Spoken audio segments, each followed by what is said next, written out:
the Pacific Northwest, it is one of the most bountiful parts of the United States. Out here in Washington, we have, growing just on our own 5 acres, we have huckleberries.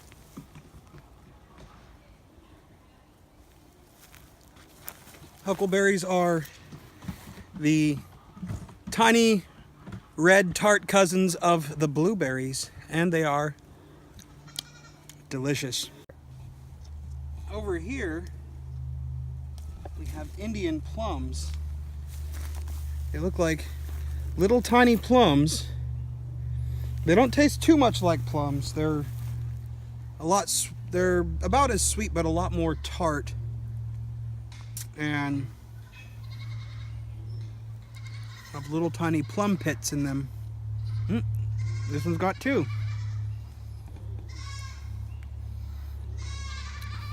Indian plums, another beautiful bounty of the Pacific Northwest. All right, these ones aren't native, but we've got some raspberries here, and they're also delicious. We've got some strawberries that are having a little bit of trouble producing. Also not native, and also not native are our blueberries. Too sweet. Over here we have grapes. These are allegedly Concord grapes, and we've been growing them for 3 years now. Still no luck. No, we have grapes. There's grapes in there. I found them. We have grapes. Oh, look at that. Yep. Lily, come in here. Take a zoom in. They're not ready. They're not ready yet. See, get a shot. I found them about 2 weeks ago. Green grapes. We got green grapes. All right, we also have wild raspberries. They're not as sweet as the domestic raspberries. Unfortunately, we don't have too many. But we have a little tiny one. And as you can see, they're a lot different. They're a lot different. This one's a smaller one, sure. But they're smaller than the regular strawberries that you get, or raspberries that you get at the store.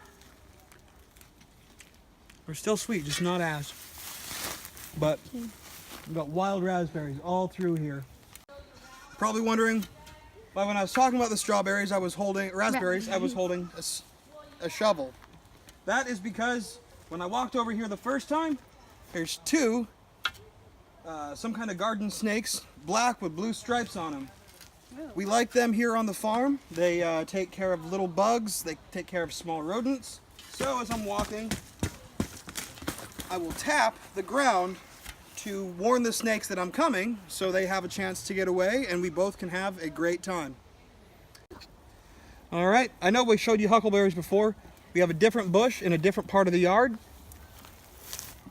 and it's got delicious huckleberries. We have a hidden huckleberry bush. Come a little bit closer. Okay.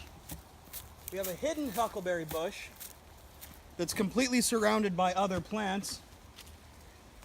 This bush has the largest of all the farm. Yeah, remember that really big one we found? I ate one that was like really big, and then I collected 3 different ones from the bush in the backyard here, and then the one over there that we were just seeing.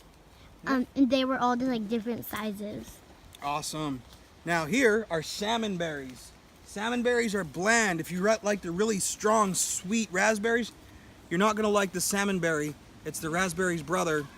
It's a lot more sour, but they grow around here everywhere, and so you really get used to eating them. So we've got salmon berries. We have Indian plums back there. Are the Indian plums edible? Indian plums are edible. Lily ate one just a little bit ago. And then blackberries are mixed in with the salmon berries. And here are our blackberries. These ones are obviously way too green, but they're almost ready. These ones always mature faster than the ones in the side yard, than the bigger bush.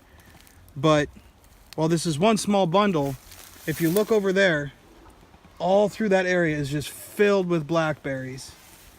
And on a side note, if anyone knows how to get rid of bracken without poisoning your chickens or your goats or your other delicious berries growing on your property, please mention that in the comments. because this is poisonous to everything and the most worthless plant ever. Oh.